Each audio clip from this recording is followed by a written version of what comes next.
You want to know what my lockdown hyperfixation was? Survival horror. That's right, in 2020, I finally broke my scaredy baby streak that lasted my entire life to see what exactly went bump in the night. Turns out, it was sad people. I checked out all the classics. The Silent Hills, the PS1 Resis. I think that's where history begins and ends. I came to the conclusion that, hey, PS1 survival horror just kind of hit different. Real charming games, and it's a particular era that I love seeing indie throwbacks to. The latest of which, Crow Country, jumped out to me immediately because of its striking visual aesthetic. I got a review copy sent over to me by Neonhive, so I figure I'd kick off my wannabe horror tuber pipe dream by gushing about a cool indie title that dominated my thoughts for a few weeks. And I definitely promise to totally commit to this horror tuber thing. Wait until you see 2 of the next videos coming out. One of these is genuinely one of the scariest horror games ever made, and the other is Fatal Frame 3. Oh my god, this is not... So when you said survival horror... Mara is a young woman who is visiting an abandoned amusement park called Crow Country, looking for the owner, Edward Crow, who has gone missing. As you would probably expect, creatures are all around and you have to navigate the entire thing while staying alive and solving puzzles to progress. As you do so, you'll find little hints and lore notes all around so you can piece together what exactly happened here. Crow Country is very much in the design realm of classic Resident Evil. You have a sizable single location to explore with several rooms and buildings, creatures roaming about, and a sense of humor when needed. Not to mention a bomb-ass save room theme that goes way harder than anyone would reasonably expect. Now is about as good of time as any to mention this video will not contain explicit spoilers. But considering that this is a puzzle-based survival horror game, where surprise and mystery are some of the most crucial elements to enjoy it, obviously if you don't want to see anything, you should probably just tab out. I think the story is solid, but my love for the game is mostly in its atmosphere, visuals, and gameplay, so those will be the aspects I focus on the most in this video. But if all you wanted to know is if game good, then yes.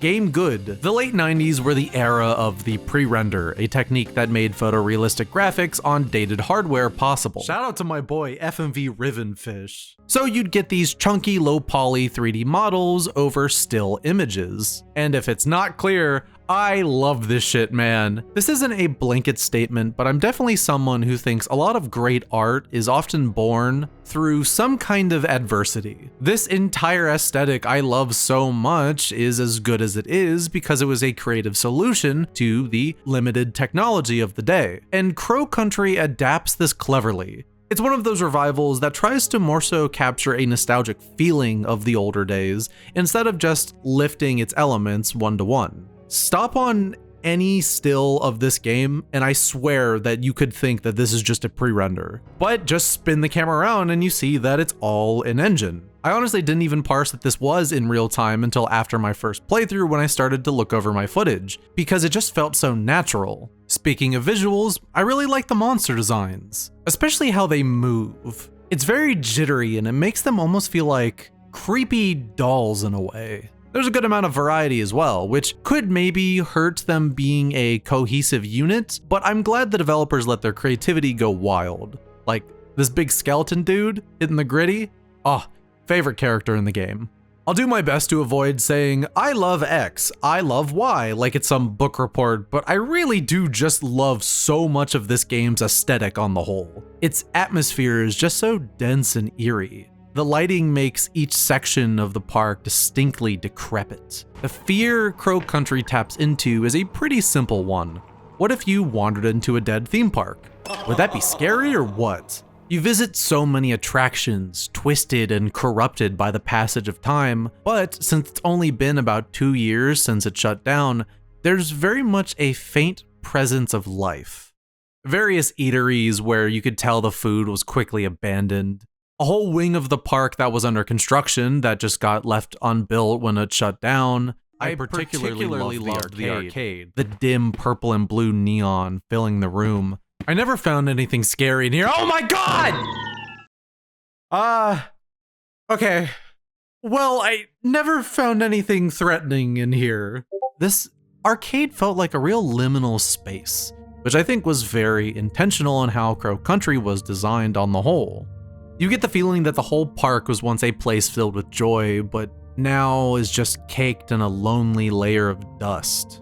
I also found it really cool how time passes as you progress through the game. Since you'll be revisiting old areas often to try to solve new puzzles, it's neat that you get to see your environment change and shift around you. Starting in the day, moving into a rainy dusk, and then an eerie, quiet nighttime, where the world becomes more hostile the longer you stay in the park. It's such a rich, tense mood. Tying all of this together is the save rooms. When you stumble on your first, you might assume it's going to reuse the same fancy break room, which that'd be fine, creepy in its own right.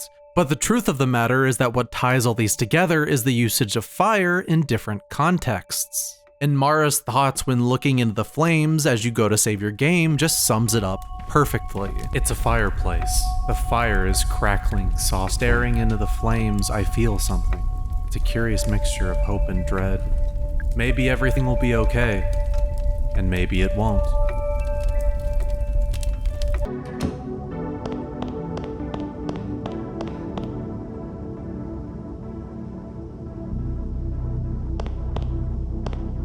The game isn't just a bunch of cool locales, at least depending on the mode you play. I liked Crow Country's gameplay. I think some might be bothered by the kind of stiff aiming controls, but they come across to me as a deliberate stylistic choice. Survival horror is probably the best genre suited to mechanical friction, so I'm all here for there being a little clunk as you first get going.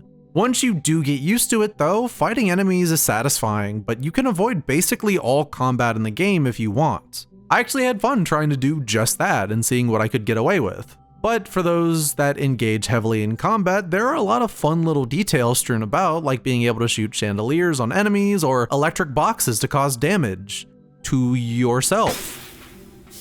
Look, I'm not the sharpest tool in the shed. I got tricked by my dad to lick a battery when I was a kid, so I have clearly learned nothing. And yeah, there are modes to select when you start a new game. I think this might be unique to Crow Country itself, but the game lets you customize how you want to engage with it. There is a survival horror mode and an exploration mode, where the latter removes all enemies and threats and instead just becomes a spooky puzzler. Resource management is important in survival horror mode, at least to an extent. That extent being that I'm pretty thorough when it comes to exploring in games like this. Since I also tried to avoid most combat encounters, I was able to make it to the end without dying once and having a decent amount of resources. It'd be easy to call the game, well, just that, but I think a more engaging thought exercise would be to imagine all of the different people who could be playing this game and what approach they take on it and what they would think about the difficulty. If you have a trigger finger and want to clear every room before you solve the puzzles, I can see you struggling to keep up with ammunition.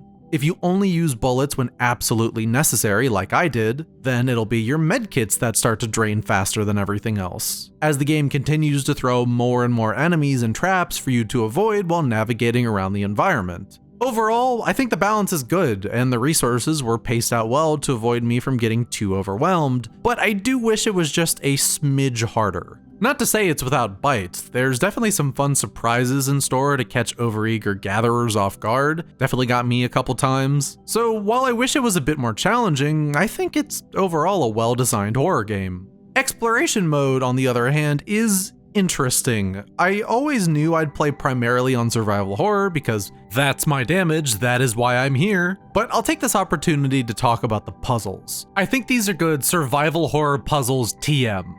If that makes sense. When you're trying to stay alive from a horde of monsters bearing down on you, you kind of don't want your momentum screeching to a halt when you're trying to solve an unreasonably complicated riddle. So the puzzles are made to be solvable relatively quick, with the extra layer of challenge being trying to dodge enemies while you figure it out.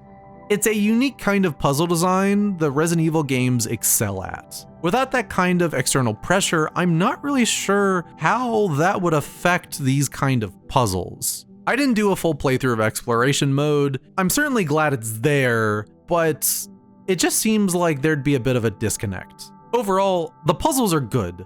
I say start on survival horror mode, and then if it's too much, go play on exploration. I kind of believe the story doesn't really work as well without the constant monster presence, but I think this mode still has merit.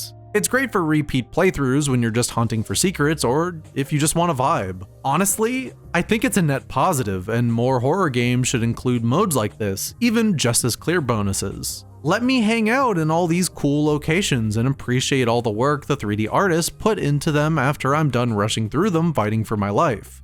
Lastly, if I could offer some constructive feedback, I think added difficulty options would make for great additions and a content update down the road if you want to keep on supporting it after launch. I can see some sickos wanting to ramp things up and do challenge runs. You've made a perfect survival horror framework. I'm sickos. I'd love to learn how to speedrun this game on hard mode. You did good. By the time I finished my first 5.5 hour playthrough of Crow Country, I was grinning from ear to ear. The single word that sums this game up best is cool.